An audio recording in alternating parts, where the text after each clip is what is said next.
You're listening to Yum Cha, a news podcast from Hong Kong Free Press, with me, Mercedes Hutton. This week, a bright future for Hong Kong's neon heritage, with Chankalun. For decades, evenings in Hong Kong were illuminated by the soft glow of neon signs that spilled from either side of narrow streets like a poorly played game of Tetris. As the post-war economy prospered, so too did the city's neon industry, with family-run firms and major companies installing handcrafted signs to advertise their wares. But tighter government regulations have seen them disappear over the last 10 years or so, leaving just a handful of neon masters still working in Hong Kong. There is a younger generation of neon artists, though, who seek to shine a new light on the century-old craft. Chankalun is one of them. We met in Kalun's studio, an industrial unit in Hong Kong's New Territories. Surrounded by boxes of glass tubes, a small LPG canister hooked up to a ribbon burner, and countless neon signs and artworks, we discussed what prompted Kalun to take up neon bending, the difficulties she has encountered, and why she will never call herself a neon master. We met because I interviewed you for a piece I was writing about neon. I think you just hosted an exhibition? Yeah, that's correct. And is that how you kind of got into it?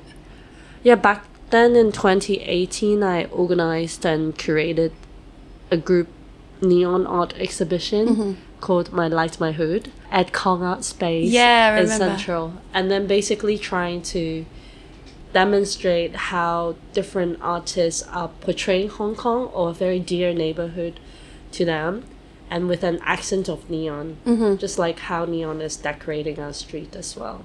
Yeah, because they weren't each neon artists, right? No, none of us were. But then we collaborated with Master Wong, who is the most experienced neon master in Hong Kong. And I also organized some like basic neon bending workshop for each artist. That's actually how I know how difficult it is to manipulate glass with fire. Yeah, okay. To actually have a sense of it. Is that the first time you ever tried it? Yes. Okay, and then you were like, I want to do this. Yes. It's like, I think like I wanted to do it also because of the low accessibility of it as well. It's kind of quite challenging, that doesn't make sense, you know. This seems really hard, so I'm going to try. Yeah, it's kind of like, it's very challenging, and I think maybe I love challenges as well. So I find it very attractive in a sense, and also because how complicated it is. So yeah, I want to be a cool kid, so that's how I got into it, I guess. Why, in the first place, did you host that exhibition? Why were you interested in neon? To be honest, it was just that Fred, my boyfriend, and I had this conversation. And then back then, I was already organizing a lot of non-commercial art exhibitions to showcase like a variety of artists that are in Hong Kong that might be always working on the commercial projects or jobs that they don't even have the time to develop their own collection or work. So for me, it's like, yes, an exposure for all of these like hidden gems, and also like a way for artists to, you know, develop something. Yeah. Even if it's not really what they're going to pursue, but, you know, a platform, a space for everyone to experiment on something. And that's why I've been doing that. And then they're always about like Hong Kong culture or minorities in a sense. And so like back then, after doing I think 2 exhibitions, and then Fred and I was just having this conversation, and then we were just talking about, oh, how cool it is if we can have neon in a car garage. And then basically it was just trying to put like a lot of different unexpected elements together. And maybe also because of my background in theater, like my background was set design. I really like things really theatrical or like with a very contrasting visual compact. And after we have this idea, the first thing I did was really to ask around all the car parks and car garage in Hong Kong. And like it was quite an interesting journey for me, and I always find doing these kind of projects in Hong Kong like interesting, because you will be so surprised how many people or even corporate would support like an idea like this. Like imagine I don't know them, but then like all of a sudden I'm knocking the door of maybe the director of this property management company, and I'm just like, oh yeah, I want to do a neon exhibition in your car park, even if you just assign a small area to me. And they'll be like, yeah, come to my office and let's have a chat. That's really interesting, because I think you assume that there's like a huge barrier to entry and that there's like no support for the kind of art scene here. I thought like they might be just shutting the door, or like they would just be like, oh, it sounds too silly, and then like not even replying my emails or calls, but like actually inviting me to have a proper face-to-face meeting with the team. That made me feel like, oh yeah, they find it interesting and definitely have some value added to them. And of course, with the property management companies, now I understand why they can't really exhibit it in a car park.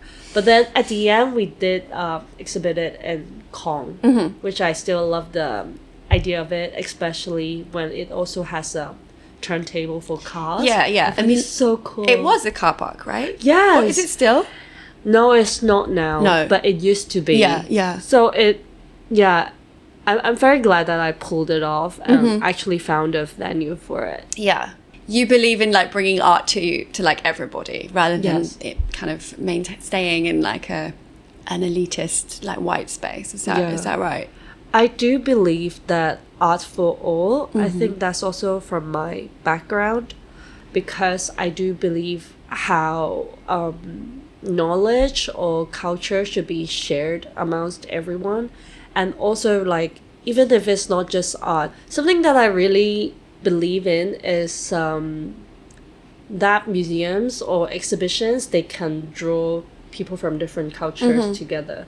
Like I remember this quote, not exactly from an Arabic prince, when he was opening the Islamic wing of the Louvre back then. Yeah. And he says something like he's supporting it because when you can see the artifacts or the pieces from other cultures, it actually draws similarities with you, within the viewer themselves. And the more that if you look at things from other cultures or from other countries, you will try to understand them more and maybe avoid conflict in a sense. And I do really believe in the power of museum and exhibitions in this sense. And that's also why I feel like, yes, museum should be all and art should be as well. Because like a lot of people are just thinking, oh, art is something that is so hard to understand. They're so abstract. You have to walk into white wall galleries and like try to be quiet, like tiptoeing in the gallery. Yeah. I think also because in Hong Kong it's kind of known as a cultural desert, and we always think art is something so hard to reach out as, but it's actually all around us. Yeah. So I want to demonstrate that you can actually see art in places that are unexpected, and hopefully that will bring in more exposure of different form of art even to the audience here. Yeah. And then in a sense that like maybe they will know how to appreciate art more in different point of view, or not. Yeah. It's also okay to hate it or not like it. It's something very personal. So. Your neon journey obviously began back with that exhibition that you did at Kong. But when did you actually decide to really like throw yourself into it? When did I really... Like when did you become the neon girl? Where did that project come from? Okay. So after the experience in Kong, we actually did a neon installation at Wonderfruit. Oh, yeah. Yes. In Thailand? Yeah, in Thailand. And Did you make that personally? Yes. I thought I could, with the little experience I had from the exhibition before, I might be able to bend the neon myself and actually have someone to teach me. Okay. I thought. Yeah. But I got rejected by the community here. Okay. So I actually went to learn neon making from a glass sculpturist artist in Shekimei. Okay. Who has no idea how to do neon making as well. Right. Okay. He was watching YouTube video the day before he taught me, he said. And he taught me neon bending for, an hour? And then I tried to practice it for an hour. And that's how I made the piece for Wonder Fruit. And actually that was when I started to like this medium because of how, like, the similarity I can draw between, like, a Chinese calligraphy and neon somehow. Right. Because, like, once the glass is very malleable, you can, of course you can shape it in the way you want. But, like, once you kind of fuck it up, it's like you can't do much about it. But it can also be part of your expression. Kind of like Chinese calligraphy, where you would value expressions or even mistakes more than perfection. And then I remember back then I was doing this Chinese word, and remember I don't have any proper training and experience. I was just thinking like, oh, let me try and do this. I think maybe I should bend it in a certain way. I remember it was like there was a tube in the middle, and then I was trying to bend it over to make a U shape, made it kind of sculptural in a sense that, to be honest, if you asked me to do the same thing now, I would have no idea how did I do it. Right, but you did do it. Yes. I was like, oh my god, I made it, it's so fun. And then it's like that kind of moment of satisfaction when you did something you try to visualize in your head. That brought me some unexpected satisfaction, and that's how I joined into it.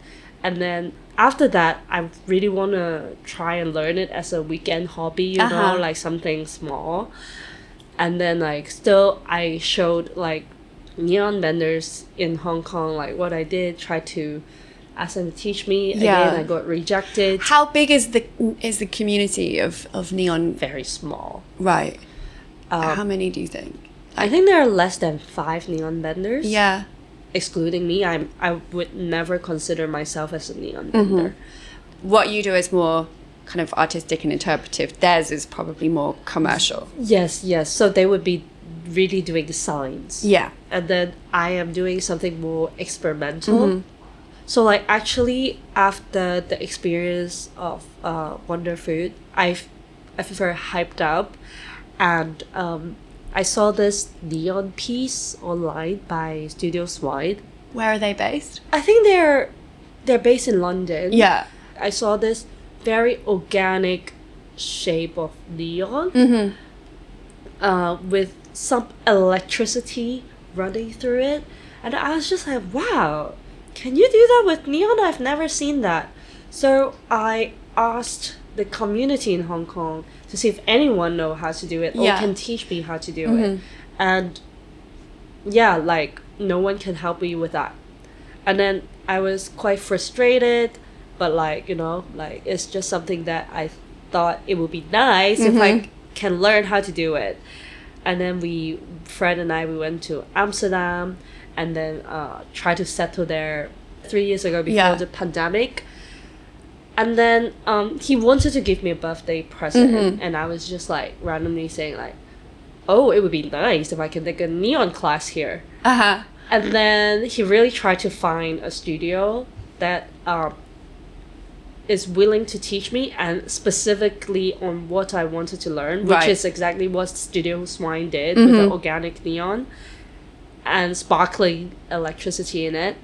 And everyone rejected us again. But luckily, in a little town that is like half an hour away from Amsterdam, I happened to have a high school friend who was based there, and she was saying, oh, try this place. It's a shop in my town, and this guy might be happy to help you. And we emailed him, and he instantly say yes. And I'm so excited because I was just like, oh, we got so much rejection. This is like the first guy who accepted me and also know how to do what I want. So I was very curious. Yeah. And when I met him, I think also because of the Dutch hospitality, he is like very friendly. My teacher was like Remy, and yeah, he's a very friendly Dutch guy. And when we were talking about my experience in Hong Kong, where no one understands or know how to do what Studio Swine did, he said like, oh yeah, because you actually need an oven for it. Oh. And then Okay. yes, that's the moment when I was thinking, my brain was running really fast, and I was like, oh my god, this is fascinating. I was like, yes, if you trace back to why we have the neon trade in Hong Kong, it was back in 50s and 60s, and then all the seafoods, they were trying to find a job to feed their families. So for them, it's a trade for bread and butter. And at the same time, because it's 50s and the 60s, a normal Hong Kong families wouldn't have an oven because it's a Western cooking appliance. Right, of course. So it would be too pricey to even afford to have a mini one that we have now. And so if you consider the fact that, okay, a lot of the neon vendors in Hong Kong, they are only doing neon as a job, and then they don't have these kind of appliances, they probably don't have the passion or have the experimental mindset to try different things with this item they're working with every day. So that actually sparked something in my brain, and I was just thinking, this is very interesting to me to try to investigate on how different countries develop their neon based on their cultural, geographical, historical factors. Yeah. Or even economically. And then that's how I set foot in starting the Neon Girl project. And I've been learning so much from different neon vendors and artists I met. I started it with a goal that it would be a design project. Right. To be honest, but I have learned so much out of expectation from it. Like, even I understand my identity more, also like the history of Hong Kong's like neon industry, on how we compare to other cultures. Yeah. Or how even from the tiniest thing, like from a neon band, like you can understand why a culture is behaving in a certain way, or why is a country have such reputation of sort as well. So like this is something very unexpected. You honestly, looking at a neon sign, you'd never have any idea that it contained that much kind of cultural reference within it. You began in Amsterdam, well, you began in Hong Kong, and then you kind of embarked on this journey in Amsterdam. Where else have you gone to around the world?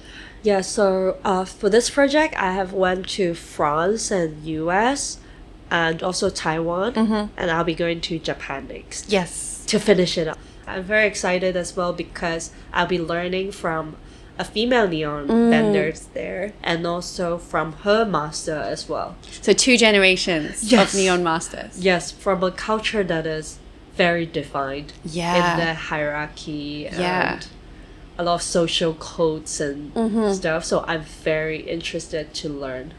How do the Japanese use neon? Is it in a similar way to Hong Kong, where it's a kind of got a commercial past? Is that does every culture have that with neon? Okay, so from my personal speculation, a lot of countries are still using neon as a medium for commercial signs. There are a few where you see more neon art. Yeah. Like more experimentations on glass and gas as a medium and how the artists manipulate it. I see that more in US, Netherlands, and Taiwan. Like there might be also a chance that because I haven't stayed in those countries also long enough to understand the community more. I would also say that a lot of neon vendors are getting into the art industry as well. also particularly the young ones, Yeah. actually. In Hong Kong, are there other young neon artists? Yeah, there are some young neon vendors. Because presumably when, you know, like in the 50s, 60s, at the height of the industry, were there quite a lot of vendors here? Yeah, back then they have factories of okay. neon vendors. And yeah, of course we don't have those factories now. All the seafoods, they're working in their own studio now. Like either they own it or they rent it or they share with someone. Yeah, yeah. And you've set up your own studio here. I can see. There's a table with countless like burn marks on it. Yes, like yeah, from the Art Basel piece with for Le Parade, like I had to bend 300 neon tubes within 1 month, and yes, That's a lot. yeah, that's how you see all the burn marks. Yeah, I'm trying to prove that I was really working. Actually, you will be surprised. A lot of people in the industry thought I wasn't bending my own neon. Oh, really? Yeah. What, they assumed that somebody else did it for you? Yeah, and then they would just be like, "Did you bend it?" Like a lot of people ask me that question. I'm like, "Yeah." Why do you think that is? Yeah. Maybe because they also know that I am not that experienced. Yeah. I'm quite new and green to the industry, so they probably assume that I didn't do them. I can vouch for it. She did. Yeah, some of them, they know that I bend off them, and then they will be fair. Like you can tell some of them are appreciating the fact that I can bend all of these things, and they also understand the difficulty in doing curves as well. Right. Yeah. And so like I do appreciate. Because the piece you're talking about was installed in Taekwon during Art Basel for La Prairie, right? Yeah. And it was I didn't see it, but I've seen pictures and it was huge. Yes, it was called Lightaser, and actually it was a series of 3 different installations commissioned by La Prairie for 3 different venues. Right. But the biggest one was in Taekwon Parade Ground. That was 10 meters by 5 meters by 3 meters. And so it was massive. I believe it was the first outdoor neon art installation of this scale in Hong Kong as well. Wow. You can tell that also it has some certain of difficulties for the neon installers in town. Right. Because it was actually a sculptural piece that is 3D. A lot of times when they were doing commercial sites, they're flat. Yeah. But then I'm trying to make it difficult for everyone as much as possible. So because the structure was quite sculptural, there are some steps that we have to follow when we are installing it, or even have to be even extra careful with it. When it comes to installing Neon Bender does the glass work, but then do they also install the gas, or is that somebody else? So this is the interesting thing. Like, as far as what I speculate around the world now, in this generation, in this era, actually most of the neon benders or artists, they could design, like draw the pattern, and then they will bend the neon, they do the bombarding or not, and then they will do the installation themselves as well. Right. But in Hong Kong, it is still very, they just differentiate each skills like separately. Okay. So you have different departments. Right. So you would probably have someone only doing the design and patterns, and then a sifu doing the neon bending. Maybe another sifu will do bombarding. What is bombarding? Bombarding is the part where you actually makes the neon light up. Okay. It is a equipment that I don't have here. Right. Okay. And basically you have to heat up the tube to get rid of all the impurities in it, and then you inject the gas in as well. Okay. Have you done that? I've never done that. That's actually the most dangerous part or process in neon making, I would say. A lot of technicians got killed by it because like the voltage was really high. It's like 10 kV. So it's really a lot, and so it could really kill people with that. Right, okay. But other than that, usually it's not that dangerous. Yeah. Do you burn yourself often? Yes, I do burn myself a lot. Yeah. Sometimes you're just not aware of a heated part, and then you just touched it. Yeah. So like I have a lot of my thumbs, maybe my middle finger somehow got burnt a lot of times, and I guess like maybe the nerves died already, so I Yeah. don't feel as much Okay. now. Yeah. I mean, maybe that's good. Yeah, maybe that's good. But you don't need to feel that much with your fingers. Yeah. When people think of, when foreigners think of Hong Kong, they think of these like tightly packed streets with just neon signs kind of like on top of each other, like a jigsaw puzzle. But actually, Hong Kong today is not really like that anymore because the government has this law that means these old signs need to come down, and often they are not replaced with neon signs. Do you think that this is a shame? I do think it is a shame for sure. I actually have something planning in my head to push some policies around. I have something in my mind, but I have to do things step by step. Yeah.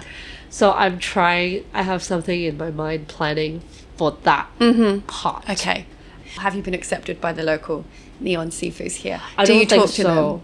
Yeah, I do talk to them because for all the bombarding work, I actually Master Wong is helping me with all my bombarding work. So yeah, I do talk to them, and that is also how I draw my line that I'm only doing neon art. I won't be doing neon signs. Yeah. So like rest assured, like I'm not taking your jobs. Yeah. Don't worry too much about it. I'm just doing something experimental. I just want to break boundaries of what neon's perspective usually is, and I will keep doing that in my own way. Yeah. Do you think they're interested in the work that you're doing? I'm not sure. But to be honest, I feel like Master Wong is really proud of what I did at Taikun. Yeah. I can tell that from him. For the others, I'm not sure because I don't talk to them as much. Do they still keep busy? I don't know. But every time when I visit Master Wong's studio, he does have like some new work or something that he's working at. Yeah. That's good. Yeah, it would be a real shame to see all of Hong Kong's neon disappear. So hopefully it won't. Yeah, there's a lot of things to push, but like this is also what I understand is a lot of like from working the Art Basel pieces is that actually a lot of the policy makers, they are not very aware of what neon is in the first place. A lot of people would just keep on saying it's dangerous, it's like da da da, but like if you ask them what are the dangerous part, a lot of times they can't tell you. And then if they are saying, oh, it is the voltage is very high, and then like but the current is low, Right. and then oh, there's mercury in it, and then like sometimes it's like, but the mercury level is very tiny, and it's smaller than your fingernails or whatever. The amount we use is so tiny. And then, or sometimes they were just like, oh, it will explode. And then like, no, it won't explode like that. And you understand there are so many misinformation about this medium. Right. And there are so many myths about it that made people fear of. But the thing is, they don't understand it at all and just like try to avoid it. But like, I'm very glad that for Art Basel, I actually pushed a little bit of their boundaries. Yeah. And actually try to be able to do what I want safely as well, in a safe way, and also interpreting neon in a nice way as well. Even for my own Neon Go exhibition, I am actually creating 6 different works from what I learned from 6 different neon vendors. Okay. And I have to find a venue for that exhibition. And I'm still in such a pain. I couldn't find the ideal spot. Right. You'll find it. I have faith. Yeah, I hope so. I'm still like scouting. That's it for this week's episode with neon artist Chankalun. You can find out more about her and her work by searching for her on social media. You've been listening to Yumcha, a news podcast from Hong Kong Free Press. Written, produced and edited by me, Mercedes Hutton. HKFP is a member of the Trust Project, Find out all about our journalistic standards by visiting hongkongfp.com/ethics. And for more informative and impartial coverage, and to learn how to support our journalist-led newsroom, visit hongkongfp.com.